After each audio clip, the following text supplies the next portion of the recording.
Sans plus tarder, nous allons voir la parole du Seigneur. Nous sommes, quand l'occasion nous est donnée, de traiter le thème de l'année que le Seigneur nous a donné,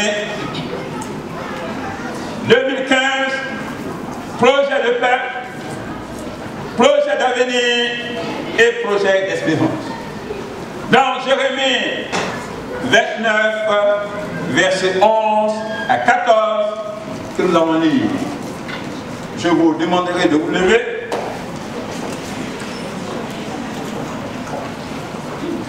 Et dans la rangée de droite, un volontaire pour nous faire la lecture.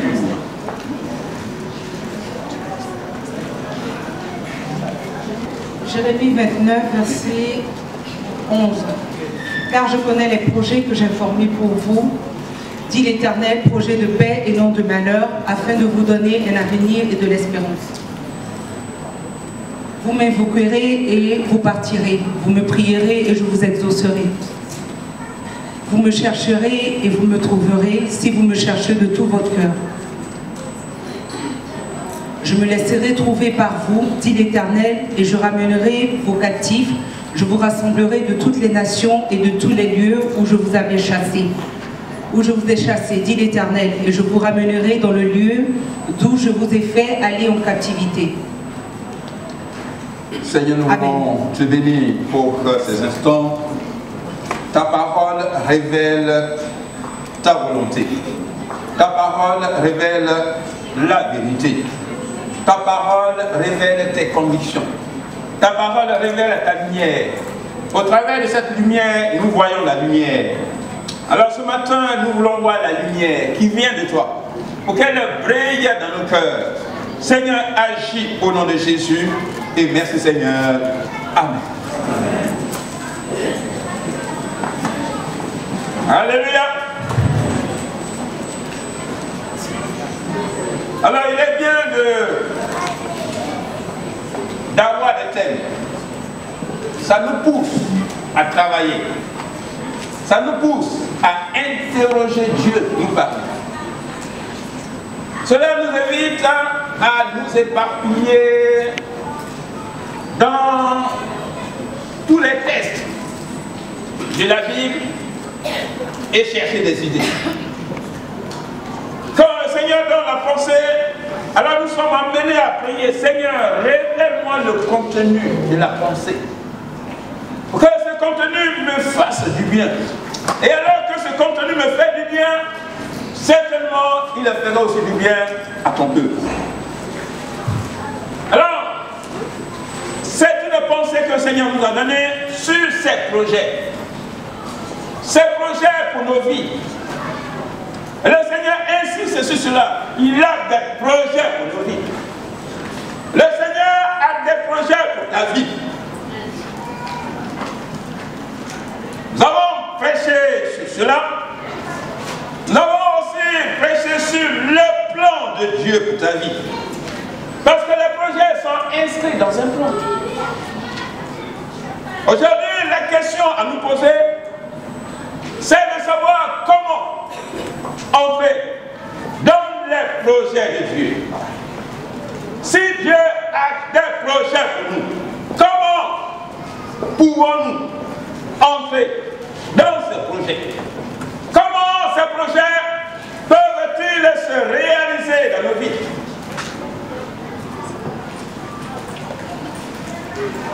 La réponse nous est donnée dans le verset 13 que nous avons lu. Vous me chercherez et vous me trouverez. Au verset 12 déjà, il est dit, vous m'invoquerez et vous partirez, vous me prierez et je vous exaucerai. Donc c'est dire que la manière dont ces projets vont s'accomplir, le Seigneur donne la réponse de la prière. Par la prière. C'est par la prière que ces projets s'accompliront.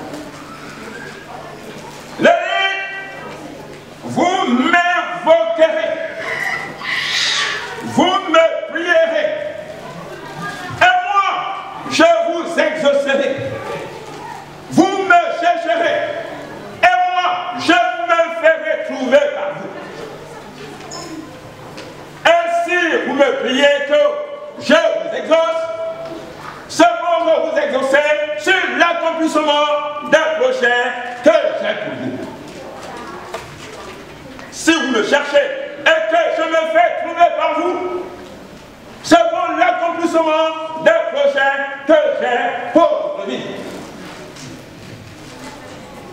Les bien-aimés, nous avons à comprendre que celui qui cherche la paix doit prier le Dieu qui donne la paix. Si je n'ai pas de paix et que je cherche la paix, je dois prier le prince de la paix pour qu'il me donne la paix. Parce que celui qui est le prince de la paix, alors si je le prie, il me communiquera sa paix. Sois en paix ce matin. Amen. Reçois la paix de Dieu ce matin. Amen. Celui qui cherche un avenir, bien aimé, il doit prier celui qui contrôle l'avenir, celui qui tient l'avenir entre ses mains.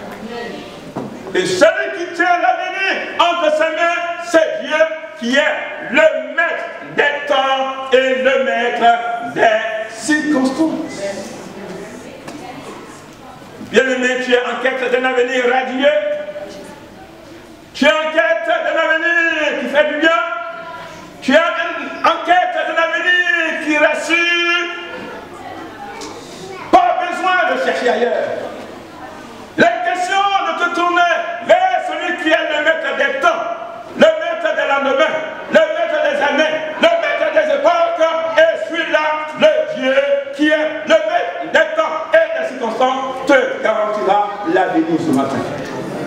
Il faut le prier. Celui qui cherche l'espérance, il doit se mettre à prier le Dieu de l'espérance. L'espérance est à chercher. Parce qu'il y a des gens qui sont désespérés.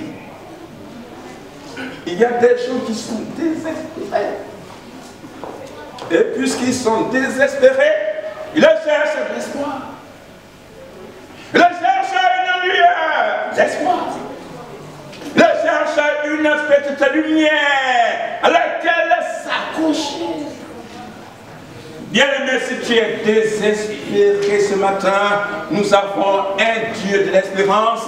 Dieu est le Dieu de l'espérance. Israël a un Dieu de l'espérance. Les chrétiens ont un Dieu de l'espérance. Jésus-Christ, notre espérance.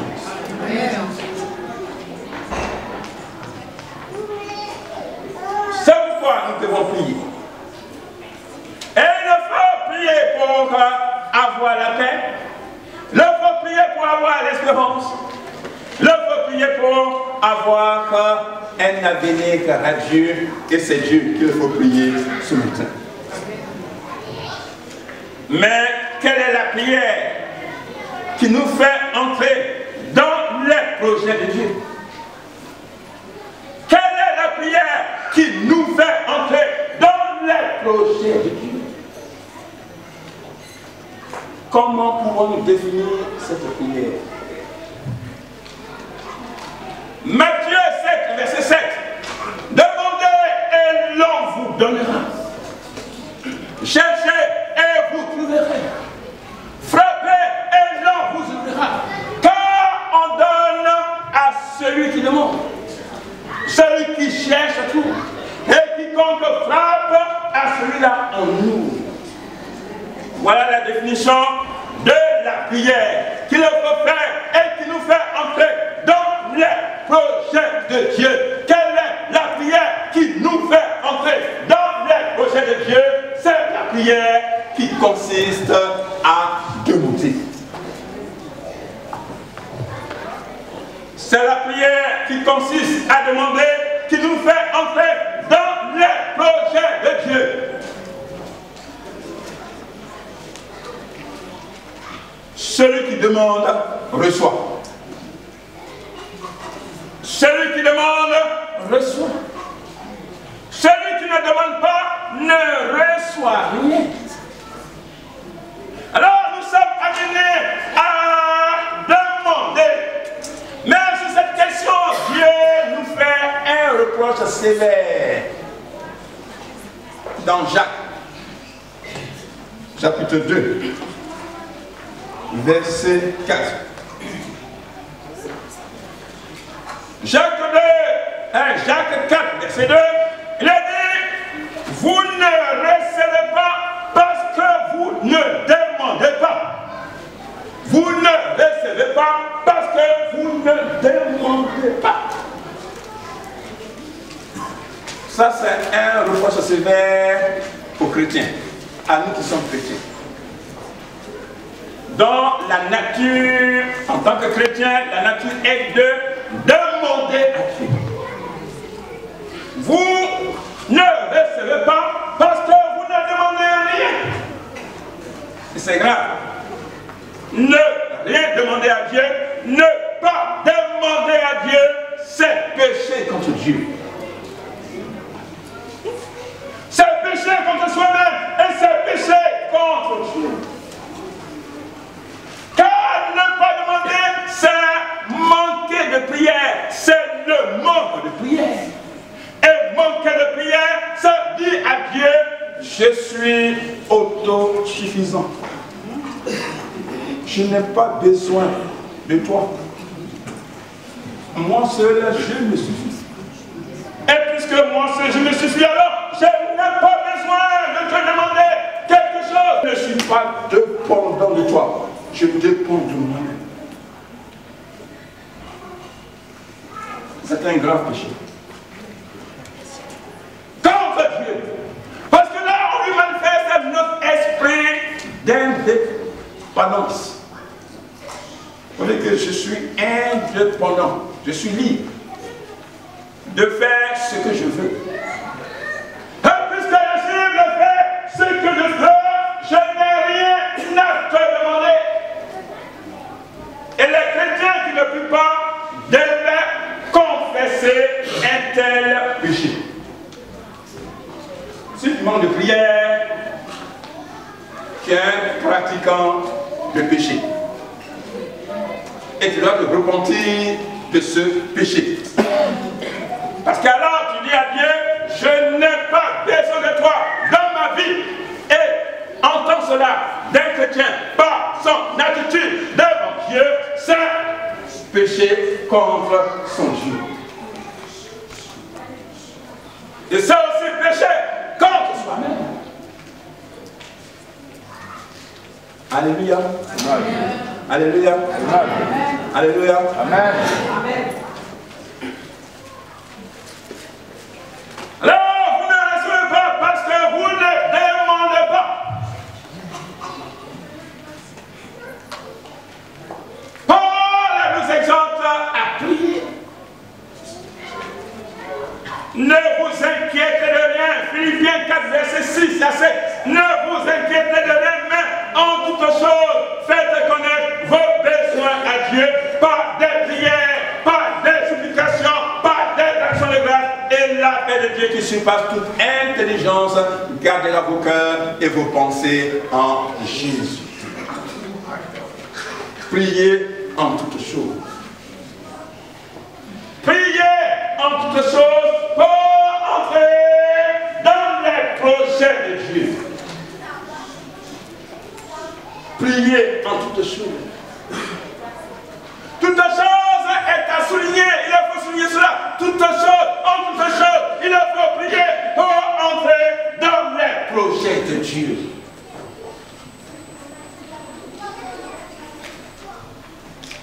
Il n'y a pas de choses spécialement indiquées pour lesquelles nous devons prier, mais en toutes choses, l'exhortation nous est donnée, comme toutes choses, il le faut prier. En toutes choses, ça veut dire que même pour les petites choses, demandez à Dieu d'intervenir pour nous, même dans les petites choses de notre vie. Dieu n'a pas seulement de grandes choses pour notre vie, mais Dieu aussi a des petites choses à réaliser dans notre vie. Et ces petites choses, il ne faut pas les négliger. Ça veut dire que Dieu ne s'intéresse pas seulement besoin de notre vie, mais il s'intéresse aux petits détails de notre vie. Je vais dormir, et je veux bien dormir, et je veux avoir un sommeil qui ne soit jamais troublé. Je dois prier pour cela. Alléluia. Je dois aller faire des courses. Et je ne sais pas ce qui peut m'arriver sur le chemin des courses. Je dois prier pour cela. Je pars travailler le matin. Je ne sais pas ce qui peut m'arriver en train de prendre le bus, le train, le métro. Je dois prier pour cela. Je vais me coiffer. Je ne sais pas quel heure le coiffeur va tomber sur mes cheveux. Je dois prier pour cela.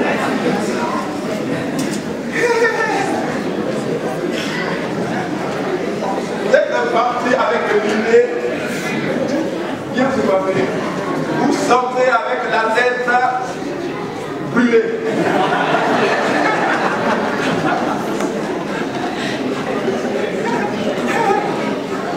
Vous avez négligé de prier pour cela. Et voici un accident. Votre cuir chevelu a brûlé. Donc ça veut dire que le Seigneur s'intéresse aux petites choses, aux petits détails, aux détails. Vos enfants, le matin, vont partir à l'école, à la maternelle, au primaire, au lycée. Il faut prier pour cela. Je dois aller dans les centres pour m'acheter des costumes. Il faut prier pour cela. Alléluia. Il faut prier pour cela. Amen. Le Seigneur s'intéresse aux petites choses. Les détails, il s'intéresse. Alléluia. Alors, quand on prend soin de prier pour les petites choses, alors le Seigneur réalise aussi nos petits projets. Nos projets à court et moyen terme. Le Seigneur les réalise. Parce qu'il veut notre bien-être dans l'existant actuel, dans le chaque jour, dans le tous les jours, dans le quotidien. Alléluia. Il faut prier pour toutes choses, pour que votre projet se réalise dans votre vie. Même au sein, il faut demander à Dieu d'intervenir dans les grandes choses de votre vie. Parce que le Seigneur n'a pas seulement des petites choses, le manger, le boire, le vêtir. Non, il veut aller au-delà. Alléluia. Il veut aller au-delà parce que toute votre vie, vous lui avez confié toute votre vie. Alors toute votre vie est dans ses mains. De l'état A jusqu'à la fin. Toute votre vie est dans ses mains. Vous lui avez confié cette vie.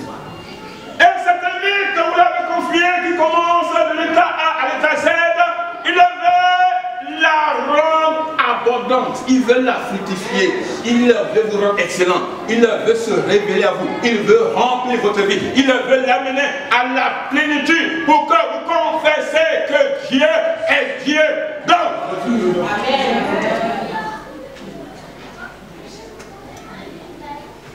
C'est pourquoi il faut demander à Dieu d'intervenir dans les grandes choses pour votre vie.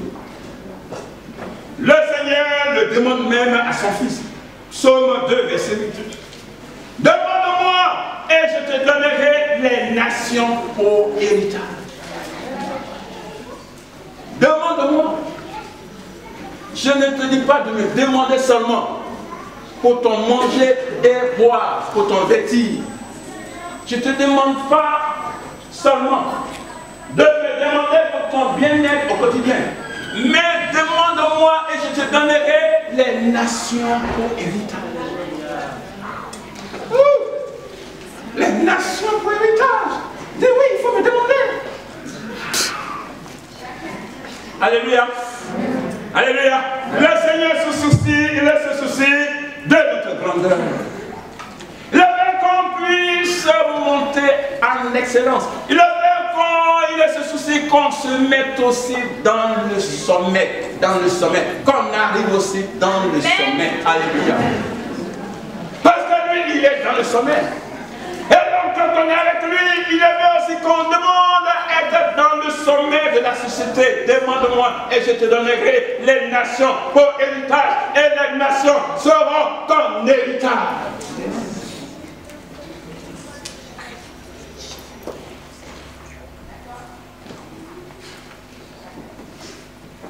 Alors, bien-aimés, ça vous dit que notre demande est fonction de notre foi et de la connaissance que nous avons pour Dieu. Notre demande est fonction de notre foi, de la foi que nous avons et de la connaissance que nous avons de notre Dieu.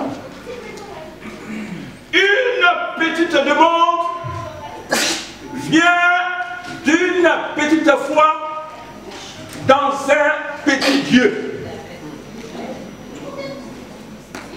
Je fais une petite demande. Alors ça veut dire que j'ai une petite foi. Et puisque j'ai une petite foi, cette petite foi, je l'ai dans un petit Dieu. Mais alors, si je fais une grande demande, c'est que j'ai une grande foi dans le grand Dieu. Parce que là, j'ai un grand Dieu. Donc, je ne vais pas seulement m'arrêter sur les détails de ma vie, sur que les éléments sont vitaux de ma vie. Non, il faut que j'aille au-delà. Parce que le Dieu en qui je crois, il est le maître des cieux, il est le maître de la terre.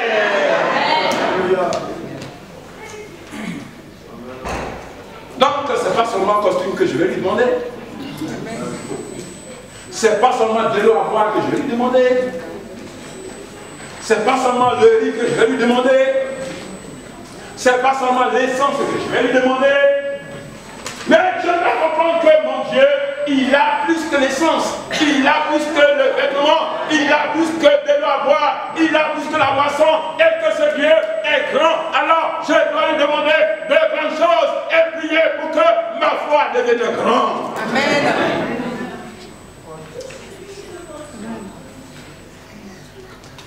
En toutes choses, faites connaître vos besoins à Dieu. C'est pourquoi, bien-aimé, il ne faut pas être comme ce touriste. Ce touriste qui était auprès d'un lac et qui faisait la pêche. Les touristes s'intéressent à tout. Moi, un touriste dans votre pays, dans votre ville, observez-le bien. Et là, s'intéresse à tout, ils sont curieux, ils touchent à tout. Ils prennent photos partout. Il a tout fait pour avoir un bon souvenir, des souvenirs. Et alors, quand ce touriste voulait avoir des souvenirs de la pêche,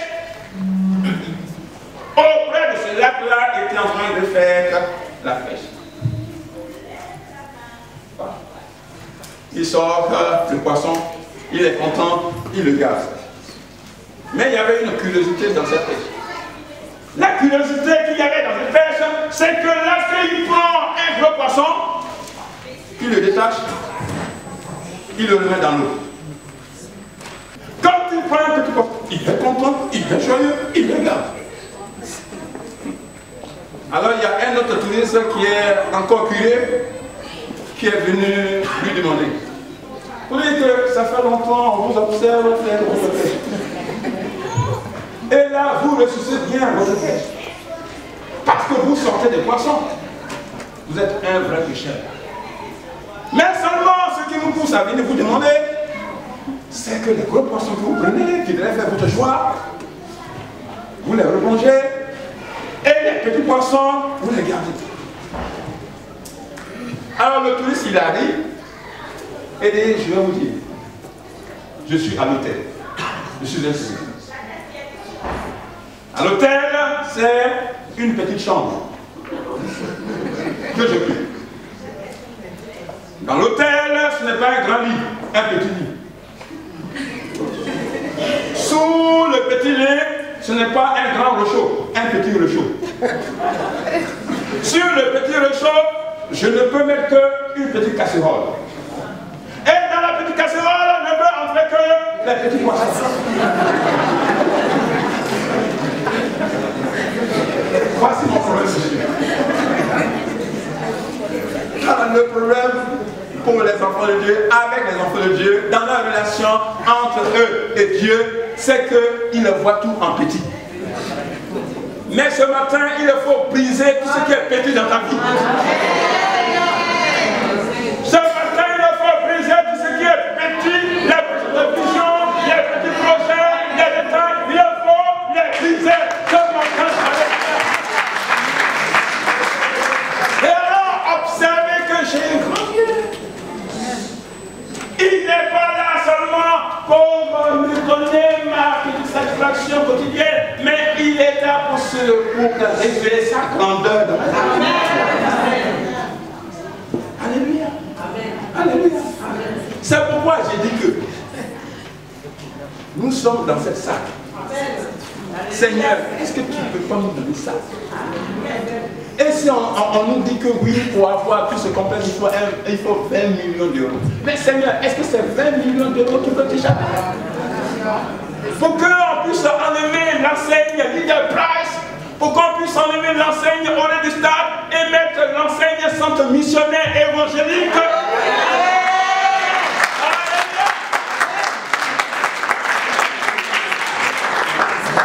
C'est possible. C'est possible. Mais si nous prions pour ça, si nous prions pour ça, il dit invoquez-moi, priez-moi et je vous exaucerai. Priez-moi, apporte-moi les petits projets, apporte-moi les grands projets. Alléluia. Alléluia. Bien-aimés, la prière qui nous fait entrer dans le projet de Dieu, c'est la prière qui consiste à chercher Dieu et à le trouver. Prenez note. C'est quoi on affiche tout ça? La prière qui consiste le projet qui nous fait entrer, la prière qui nous fait entrer dans le projet de Dieu, c'est la prière qui consiste à chercher Dieu et à le trouver. Vous me chercherez et vous me trouverez et je me laisserai trouver par vous. C'est la prière qui consiste à chercher Dieu et à trouver Dieu. Il faut chercher Dieu et il faut trouver Dieu. Chercher et trouver Dieu, c'est chercher à connaître la volonté de Dieu. Je me laisserai trouver par vous. Et si Dieu se laisse trouver par nous, c'est qu'on va comprendre qui il est, ce qu'il veut, ce qu'il veut accomplir, ce projet qu'il veut réaliser réellement dans nous. C'est pour connaître sa volonté, pour que nos prières ne soient pas à côté de la plaque. Pour que ce ne soit pas notre volonté pour laquelle nous prions, nos propres intérêts pour lesquels nous prions, parce que ce qu'il veut, c'est ça qui est bien pour nous. Ce que Dieu veut, c'est ça qui est bien pour toi. Amen. Et ce que Dieu veut est souvent contraire à ce qu'on veut. Et ce qui est contraire à ce qu'on veut est souvent difficile à accepter par nous. Mais il faut accepter ça, parce que ça vient de Dieu. Et si ça vient de Dieu, c'est pour ton bien. Alléluia. C'est pour ton bien, même si cela te contrarie, c'est pour ton bien. Il faut accepter cela. Chercher Dieu, trouver Dieu, c'est chercher à connaître sa volonté, ce qu'il veut de notre vie. Cherchez premièrement seront donnés par-dessus tout.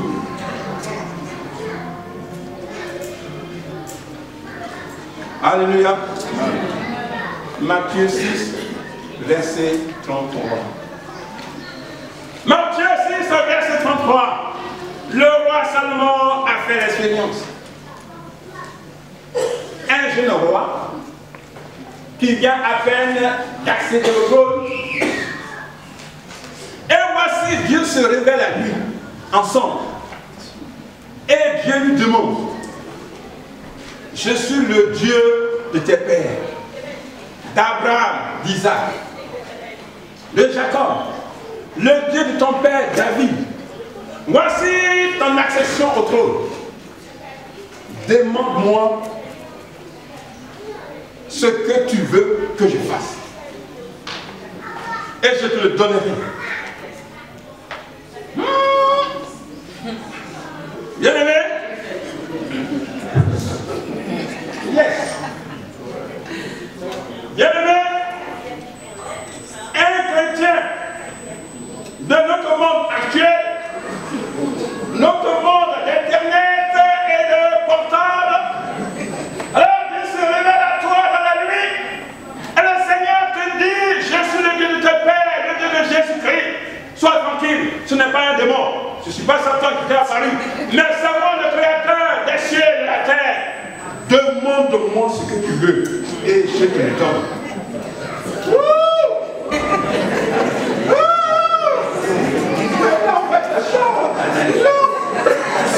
Seigneur, c'est vraiment toi qui dis, je suis le Dieu de celui que tu pries, Jésus-Christ. Demande-moi ce que tu veux.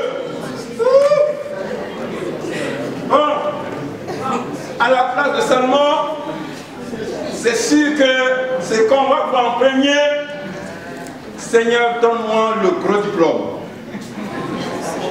universitaire qui puisse hésiter. Seigneur, après cela, tu me donnes le bon emploi. Après cela, tu me donnes le bon salaire. Après cela, Seigneur, tu me donnes une maison magnifique, Paris 16e, Neuilly-sur-Seine, Marne-la-Coquette. Seigneur, après cela, tu me donnes une femme magnifique, belle. Après cela, Seigneur, tu me donnes un beau mariage dont la lune de miel se passera au Baléares, au Bahamas. Au Bahamas. Après cela, Seigneur, tu me donnes de très beaux enfants qui feront des études brillantes. Après cela, mon Dieu, tu me donnes une très bonne économie. Les comptes ouverts, mais les comptes qui soient pleins. Assurance vie magnifique. Après cela, que mes jaloux périssent pour m'aigrir.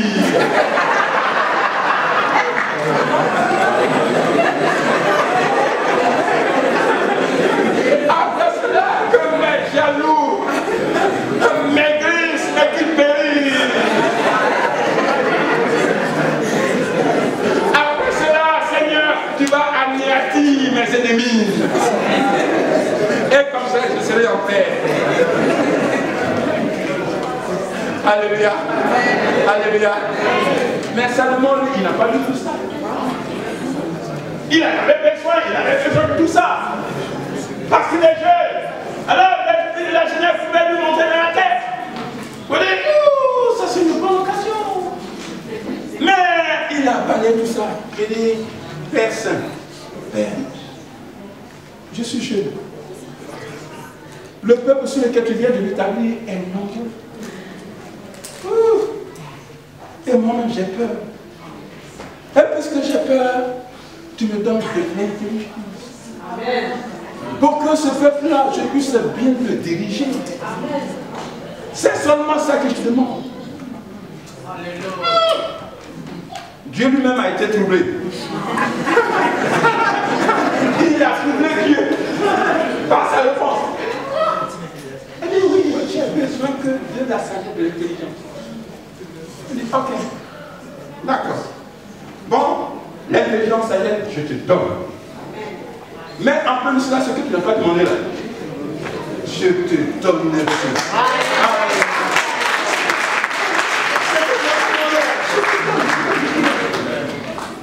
Alléluia.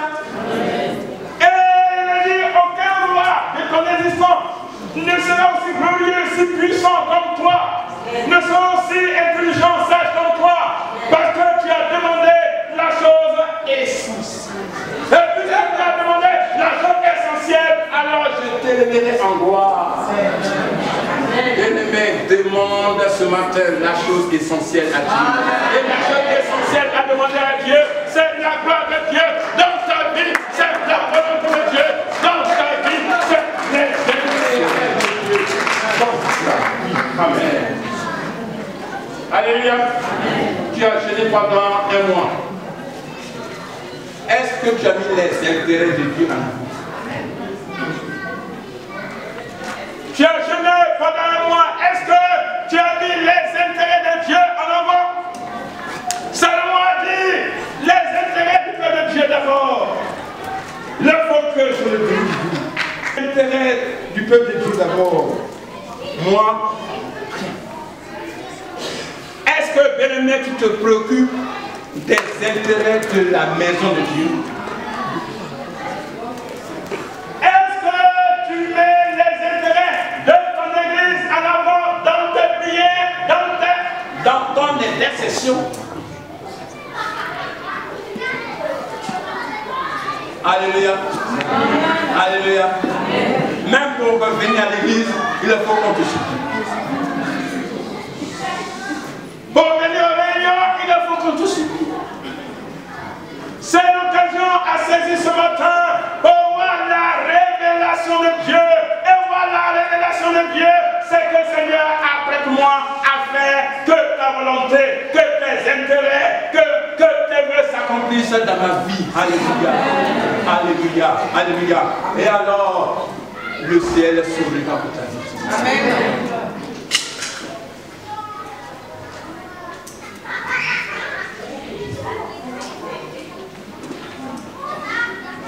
Bien-aimés, la prière qui nous fait entrer dans les projets de Dieu, c'est la prière qui consiste à frapper.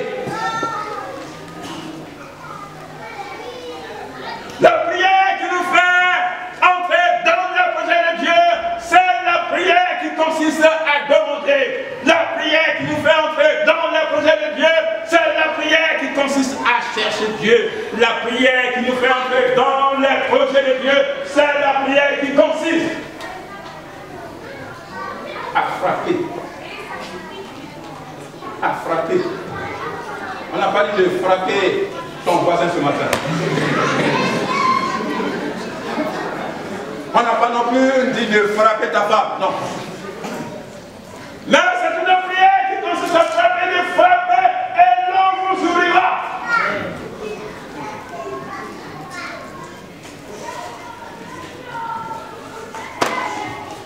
Quand tu rends visite et que tu sonnes,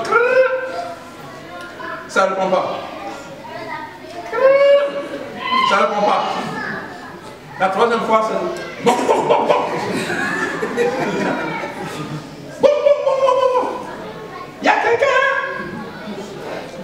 Et quand tu n'y as personne, vraiment tu tapes, mais il n'y a personne. Ok. Ça te permet de retourner. Parce que tu as frappé.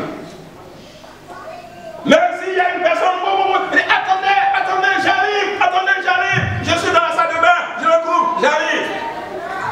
Et la personne arrive et ouvre la porte parce que tu as frappé. Elle a entendu, elle était dans un endroit où la sonnerie ne pouvait pas arriver. Alors, boum, boum, boum, boum. La personne est venue t'ouvrir. Amen. Frappez et l'on vous ouvrira. C'est aussi comme une personne. Pardon. Une personne qui cherche un endroit. Et alors, cherche le chemin. Trouve le chemin. Et va à l'endroit. La personne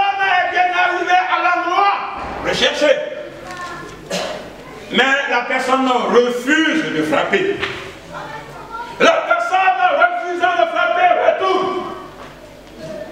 La personne a fait le chemin pour rien. Mais pourquoi as-tu cherché? Pourquoi as-tu trouvé? Et arrivé maintenant devant la porte, tu refuses de frapper et tu retournes. Alors tu as fait le chemin pour rien. Il y a des enfants de Dieu qui font le chemin de la prière pour rien. Comme ça, c'est tout le temps à prier, font le chemin de la prière, mais quand il faut frapper, ils ne frappent plus. Frapper, c'est insister. Frapper, c'est insister. Frapper, c'est supplier Dieu. Savez, Seigneur, ce point n'est pas marqué là. Ça vous dit, Seigneur, j'ai assez prié, mais tu ne comprends pas. Alors, je vais maintenant insister à faire des prières instantanées. Des prières qui te permettent d'insister, des prières qui te permettent de supplier, des prières qui te permettent de persévérer jusqu'à l'exaucement. Il ne faut pas s'arrêter en chemin. Il faut prier, insister jusqu'à l'exaucement.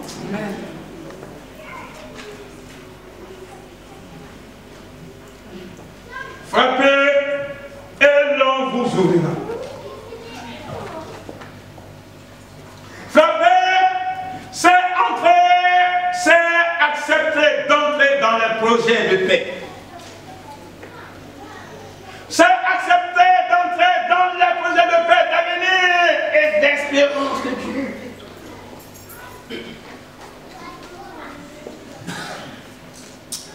Dieu a pour moi ce qui est bien.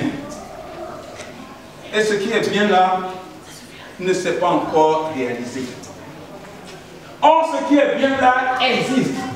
Parce que c'est Dieu qui l'a dit. Ça existe. Dans la mémoire de Dieu, dans la pensée de Dieu, dans l'endroit de Dieu, auprès du trône de Dieu, cela existe. Alors, frapper, c'est être convaincu de ces projets que Dieu a pour moi. Frapper, c'est être convaincu de l'exaucement de cette prière que Dieu va faire. Frapper, c'est la conviction qui m'amène devant Dieu pour dire que Dieu qui a cela. Et alors, accepter d'entrer, de prendre possession de la chose promise par Dieu. Frapper, bien-aimé. Deuxièmement, c'est ouvrir la porte de notre cœur à Dieu. Ce n'est pas seulement Dieu qui va ouvrir, mais aussi nous appartenons aussi d'ouvrir aussi à Dieu. Alléluia. Il nous appartient aussi d'ouvrir quelque chose en nous à Dieu.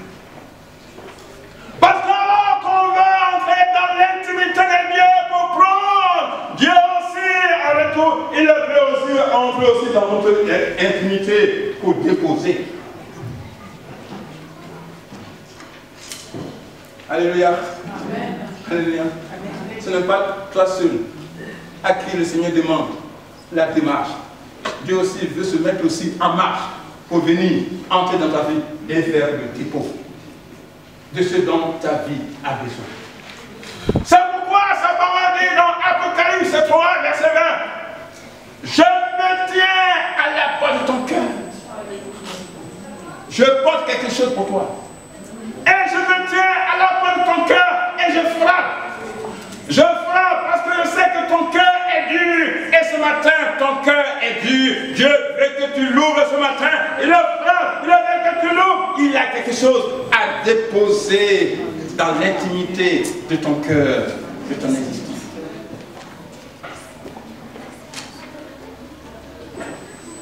Je me tiens à la porte et je frappe. Quiconque m'ouvre, alors j'entrerai, je souperai avec cette personne. Lui aussi, elle aussi soupira avec moi et je serai dedans avec lui. Ce matin, il nous appartient de frapper, d'insister, de persévérer. Ce matin, il nous appartient de dire au Seigneur, j'accepte d'entrer dans tes projets. Ce matin, il nous appartient de dire, Seigneur, tiens, tu veux entrer en moi. Je te laisse frapper. Je reconnais que mon cœur est dur ce matin. Alors, je te laisse frapper. Mais en même temps, je deviens sensible à ta présence. Et cette sensibilité de ta présence dans mon cœur me permet de t'ouvrir mon cœur ce matin. Entre pour faire le bon dépôt que je saisis ce matin. Alléluia. Comment entrer dans les projets de Dieu? C'est par la prière. La prière consiste à demander. Demander, on attend recevoir. On nous fait le reproche que vous ne recevez pas. Parce que vous ne demandez pas. Ne pas demander, c'est commettre un péché devant Dieu. Commettre ce péché, c'est le péché de l'indépendance. Refuser la dépendance de Dieu. Mais ce matin, viens dans la dépendance de Dieu. Vous dites, Seigneur, je dépends de toi. Voici, je prie. Et je m'attends à l'exaucement parce que tu es le Dieu qui écoute et exauce la prière. C'est pourquoi ce matin, je te prie. Soyez bénis ce matin. Alléluia.